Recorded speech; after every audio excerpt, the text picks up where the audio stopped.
Estamos de volta e acesse nosso site istoemanaus.com.br. No próximo bloco, vamos continuar conversando com o cardiologista e intervencionista Dr. Marcos Grangeiro. É só conferir. Estamos de volta, direto do Novo Hotel com aquele almoço executivo maravilhoso, com aquele clima, com um clima especial e sempre uma boa companhia, sempre faz bem. E Novo Hotel é tudo de bom e muito melhor. E agora então, com uma nova roupagem, com uma nova reforma, Novo Hotel abre as portas para você, com muitas vantagens, para você fazer o seu evento, para você trazer a sua namorada, para você vir passar aqui, tomar um vinho, enfim. É muito bom e isso faz bem para o coração.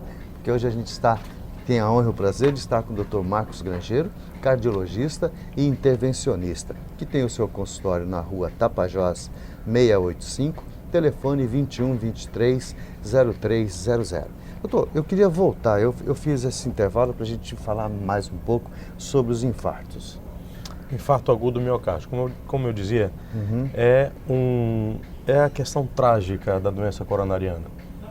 O infarto agudo do miocárdio ceifa muitas vidas, como você colocou no início do programa, é um dos responsáveis por um extenso percentual de mortalidade no Brasil e no mundo todo, no mundo industrializado. Faz parte do rol de doenças cardiovasculares, juntamente com o acidente vascular cerebral, o derrame, e são os grandes responsáveis por tanto mortalidade quanto morbidade. Tanto um como o outro responsável ainda é a gordura? Veja bem, ainda é a gordura. Existem algumas teorias, por exemplo, a teoria inflamatória, no caso do infarto, mas que ainda não ficou bem delineada com os estudos que foram realizados.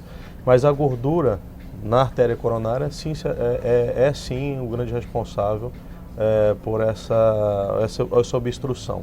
Mas na verdade, quando a pessoa infarta, não é simplesmente a gordura que fechou a artéria coronária.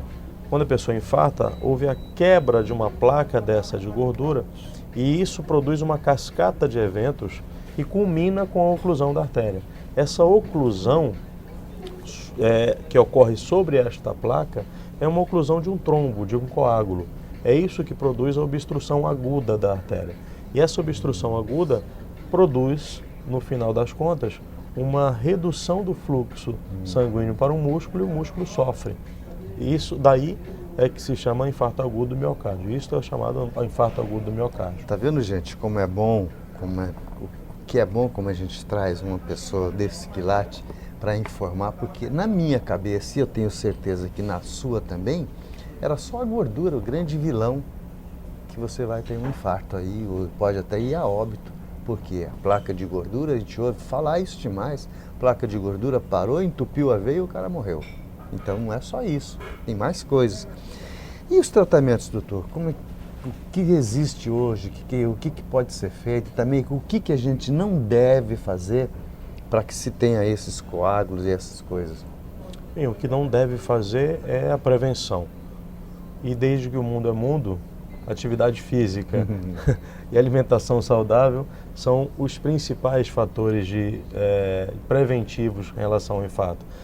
Depois que o infarto é instituído, levando em consideração esse mecanismo fisiopatológico da oclusão da artéria, que não é somente a placa de gordura, mas também o coágulo, há dois tipos de tratamentos.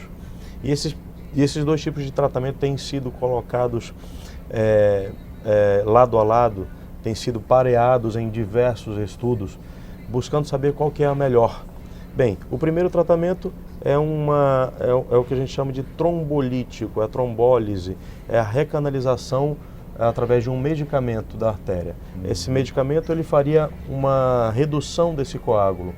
O segundo tipo de tratamento, ou desmancharia, digamos assim, esse coágulo. O segundo tipo de tratamento é o que se chama angioplastia primária. A angioplastia nada mais é que a desobstrução mecânica deste coágulo através de um catéter. E este catéter a gente introduz, é um catéter balão, ao nível da obstrução a gente insufla esse catéter balão e há ali uma desobstrução da artéria. Na maioria das vezes se coloca uma prótese chamada stent. E quando o senhor coloca essa prótese, que o senhor insuflou a artéria, que aí liberou aquele coágulo também, Certo. ele não é destruído, ele não pode parar e ir em outro lugar e causar o mesmo problema? Em algumas vezes isso acontece.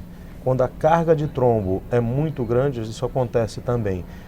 Mas a angioplastia ela não é realizada somente com a desobstrução mecânica.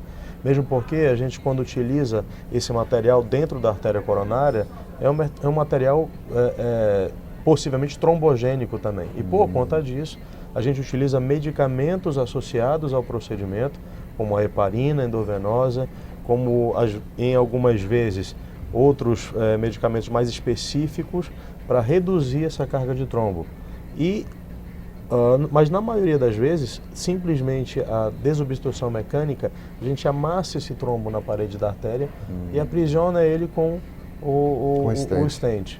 Aliás, a heparina para o cardiologista, acho que foi um medicamento que fundamental para o trombo, para o infarto agudo, sem dúvida. Já se utiliza há muitos anos a heparina para o tratamento do infarto. Bom, sabe-se que a gordura também faz parte dessas coisas. Mas para que a gente possa entender e também até informar, o que é mais prejudicial? A gordura do boi ou a do porco? Ou as duas?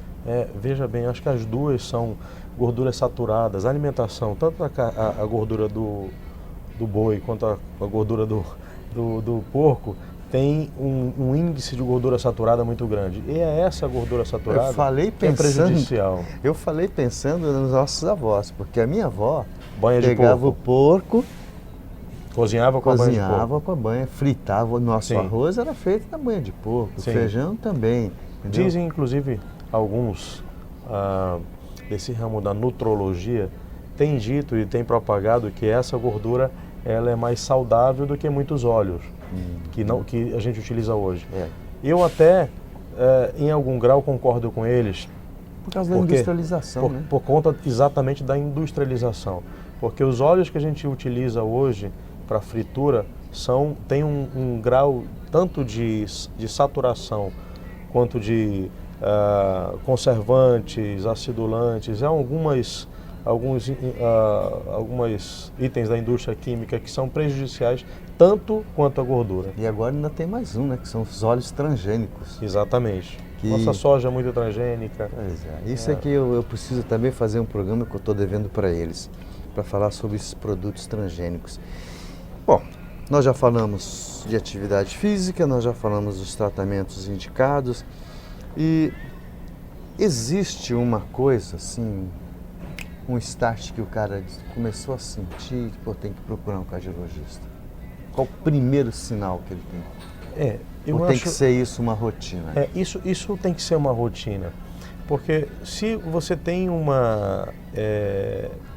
histórico na sua família, que você tem hipertensão arterial, diabetes, história de doença coronariana, alguém que tenha feito angioplastia, alguém que tenha operado o coração, se você tem histórico na sua família dessas doenças, é interessante que você procure um cardiologista não para tratar, mas para prevenir.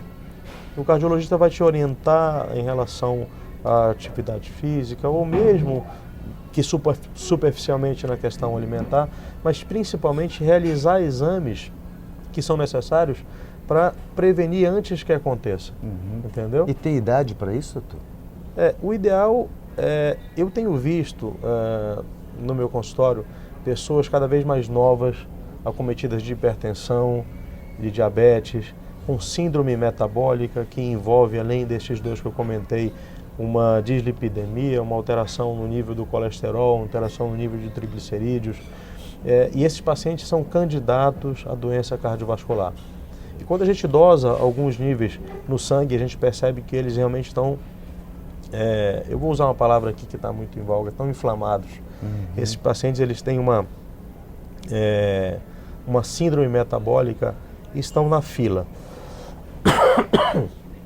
Tá, gente? Nós temos que mudar nossos hábitos e passar mais frequentemente, procurar um médico para que a gente tenha uma qualidade de vida melhor e mude os nossos hábitos, que é o principal. Estou muito feliz em tê-lo conosco, Eu agradeço imensamente a sua participação junto ao nosso colega Francisco Vilas, e foi graças ao senhor, hoje ele está aí contando história. Isso eu não te trouxe aqui porque o senhor fez isso, não. Eu te trouxe porque pelas pessoas que já me falaram do seu trabalho, me falaram até do ser humano que o senhor é. Isso aí é muito importante e a gente preza muito por isso. Mas infelizmente nós temos 2 blocos e já estouramos. Mas fica o convite para o senhor vir aqui tantas quantas vezes o senhor quiser. E tiver tempo, né? Porque esse é o mais difícil. Muito obrigado, Eu que então. agradeço, Edson. Nos encontramos então na próxima segunda-feira, na quarta e no sábado. Até lá.